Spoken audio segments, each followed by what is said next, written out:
Boom, we're back with another jiu-jitsu video, and today I present you guys with some yes gi instead of no gi. On the left, we have blue belt Michael Lee, and on the right, we have a newcomer to the video, white belt Zach. Let's see how they do. The round starts with Mike playing the laziest guard ever. He's letting Zach just grab his pants sleeves as he's looking for a loop choke. Clearly this loop choke has no force on it though because Zach moves around it. As Zach passes this guard, Mike's hand is stuck in the gi. Zach knows this and he's putting pressure on the hand so he's not able to get it out. He then transitions to the rear naked choke and he gets the tap so simply because Mike only had one hand to defend, but he had to use it to tap instead. I can't believe a white belt tapped a blue belt so quickly. I don't think Zach can believe it either because he has so many words and people around the gym are wondering if that was a real tap. It really was. Mike got caught, he couldn't even see the choke coming, and even if he did see it coming, again, his hand was trapped. Zach knew what he was doing and he kept the hand pinned into the lapel and he forced the choke. Now the fun part about when that happens when a lower belt taps the higher belt is what happens next. Now Mikey's starting to be a little bit more tentative. He's defending better as Zach is trying to enter this guard. He has his knee across the hip so Zach can't pass nearly as easily as he did last time, but his hand is in the lapel again. Let's hope it doesn't get stuck. He could have gone for a loop choke here, but instead Zach passes into the side control position. Now it's hard to tell because Mike isn't moving that much, but Mike is right up there with Bath Salt's Ben when it comes to movement. They both love to spaz out, and I'm wondering if we're going to see it in this video. Right now, the two are just embracing in a loving snuggle, but I hope we get to see some of that spazzing power that Mike always has. Since we're dealing with a white belt, we know what that means. It means they are completely indecisive of what they want to do. Zach has the side control position, but he's not attacking at all. He moves around, he's trying to shuffle into this headlock position because whatever move would you want other than a headlock when you're white belt, and this is going to be his doom. As he's launching forward, Mike instead rolls him back, and he got way too ahead of himself. I don't know what it is about white belts, but they just love the headlock position from side control. It's like moths to a flame, they cannot resist the urge to get to the headlock. As Mike takes the side control position, he immediately transitions into knee mount. He has to put some pressure on Zach because he's all angry that he got choked and he wants to make Zach feel like quitting. You also know a white belt is featured in the roll because they don't do anything when they're on bottom of this position. Mike's pressure on top feels like a paperweight, so if Zach can't get him off of him, I don't know what to say. If you're a white belt watching this and you want advice, you have to try and get your frames inside. Once you have frames, you can start turning into them. If you try and turn away, you're going to give them your back and you're getting to a much more dangerous position. Mike actually has Zach's arm pinned on the other side. He has the first half of a crucifix. Once he has this, he's starting to transition his feet so he can move freely around the mat. He's also putting his hand in for an overgrip around the head. This is a good choice. If you put an overgrip on the head when you have a slight crucifix going on, you know they want to explode, and when they explode, they're going to go right into a guillotine. If you want to know how to properly bait a guillotine, you have to put a lot of pressure on them. This is so you can trick them into thinking that if they can put enough pressure to get out, they're making the correct decision because they're taking a lot of pressure off their chest that you've been putting on them. Mike is taking his hip off of Zach, which is prompting him to push into Mike to get out of the spot. However, he wraps himself into a guillotine. It's an easy finish for Mike. Let's watch this again. As Mike takes pressure off by changing his hips, this gives Zach the opportunity to push forward. As he pushes forward, he ends up in a guillotine, so make sure you're always aware of what you're leading your head into. We get back into the roll now, however, and Michael is starting to attack. He puts his head in willingly towards the guillotine position and he hops around the guard immediately. Now unfortunately, Zach is going to get a duck quack for this. Even though Mike has passed the guard, Zach is still hanging onto the head as if he thinks he can get the guillotine. Because of this, Zach, you get a quack. It's at this point that even Mike is telling Zach, are you sure you want to hang on to that?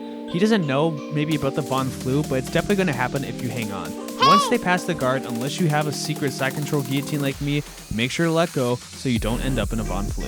Once Mike has this position, he's immediately going to knee mount. He's going to try something fancy. I don't know if he saw this attempt from Craig Jones or what, but he's trying to flip Zach into an armbar. He did it completely wrong if you wanted to do it like Craig Jones, but I still admire that he went for something fancy on the camera. From here, he's starting to get the back control, but Zach is turning into Mike.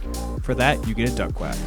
Now we hit a lull in the action here, so let's get my question of the day out of the way. I want to know everybody's belt rank, and I also want to know how long did it take you to get there. For example, I'm a black belt, 0 stripes. I just got my black belt in April, and I've been practicing jiu-jitsu since 2009. So it's been a while to get there, but I'm happy to be a black belt now.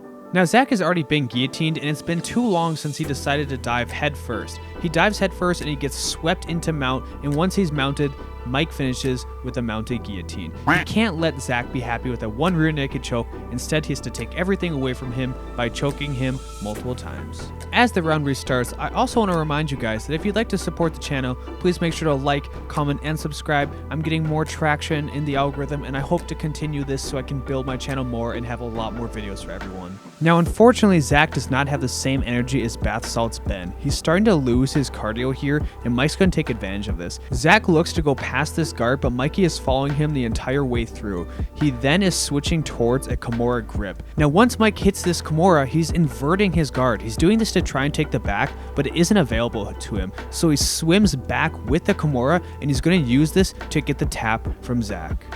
Apparently, Mr. Asian Persuasion has absolutely no time for getting choked. It's a complete distant memory at this point now. Zach forgot he even got a submission on Mike, and he's looking to try and get out of this match as soon as he can.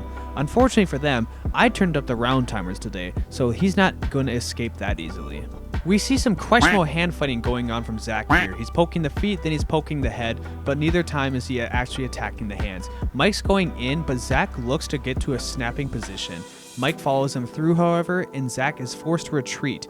He's now going in towards another guard pass, but Mike hits him with a nice collar drag, throws him all the way across the mat, and now he's on the offense. If you ever want to style on your opponent, I always recommend this pass. Push both the knees down and then leapfrog right over the guard and go into mount. You always look so stylish if you can pull this off, and you completely demoralize your opponent. Now Zach is asking to get armbarred here because he's using straight arms to push against Mikey. Mikey eventually tells him to stop doing that, so he's using some smaller inside frames here. That is the correct choice to do. You want to have your arms tight to you so you can start to shrimp. He did shrimp nicely, however, Mike countered by going into side control instead of going into half guard. From here, Mike's looking to set up another attack. He first has bonus head on Zach so he can flatten him out, and then he's going towards the knee mount position. Now, Mike is known as the smotherer at this gym because he loves to smother people for whatever reason. He's trying to do it from a new spot here from knee mount, but Zach at least is not going to tap to this. He keeps pushing Mike off hard enough so he won't get smothered, but Mikey instead is going to embarrass him in a different way. He's going double knee mount on Zach. Why? No reason. He just wants to create some pressure. Now here he's hopping up and down with the knee until he can run out the timer and finish Zach in a nice fashion. So a white belt did tap out a blue belt, but was it worth it? I'm not really sure.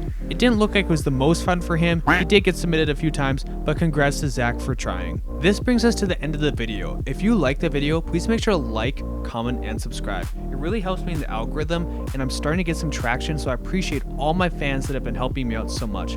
Also, tomorrow is Saturday, so that means if you want to see some new moves of the week, go to my Patreon page. Some are free, some are for select members, but either way, you can see new moves from me. This includes fancy no-gi techniques that I always like to show my classes on Saturday. Again, thanks for everybody, and I appreciate my viewers.